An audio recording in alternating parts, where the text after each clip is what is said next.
Longros, je suis pianiste et compositrice. J'habite en Mayenne et je développe une innovation pour les musiciens, un nouveau métronome. Il s'appelle Silence parce que c'est un métronome silencieux, connecté à une application mobile et que j'ai développé parce que je me suis aperçue que les métronomes sonores qu'on fait utiliser aux musiciens qui ont du mal à jouer en mesure ne leur apportent pas l'aide espérée.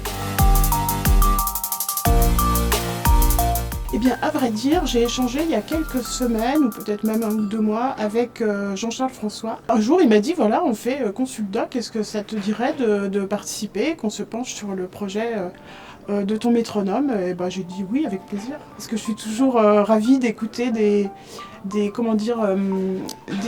avis, des pensées qui viennent de personnes qui sont complètement différentes de mon domaine, la musique, puisque ça peut qu'apporter des choses enrichissantes.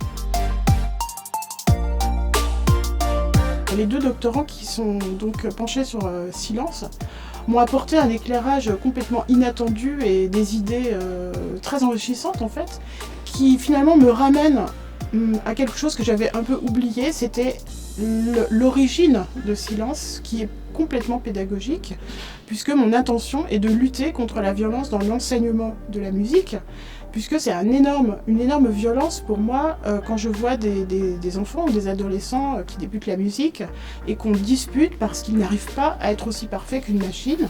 Pour moi, c'est complètement insensé et c'est très violent. Puisque j'avais expliqué les origines, ils m'ont dit mais finalement, est-ce que ce serait pas intéressant de plutôt juste se centrer complètement sur l'objet, faire une proposition complètement globale qui va tenir compte justement de cette approche pédagogique.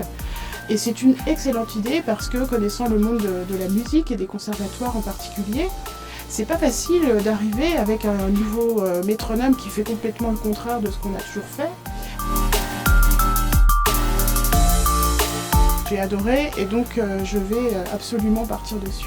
Même si je ne vais pas garder tous les petits détails de certaines choses, je vais modifier quelques termes, mais ça c'est vraiment des détails. Dans l'ensemble, leur idée, je trouve, est absolument superbe. Franchement, j'adore.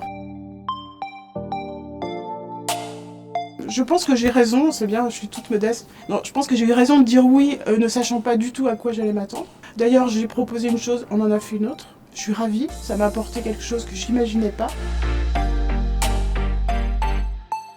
Il faut évidemment saisir les opportunités de confronter les idées, ses propres idées, avec d'autres personnes, même si c'est pour éventuellement un jour tomber en face de quelqu'un qui va dire non mais le truc c'est vraiment n'importe quoi.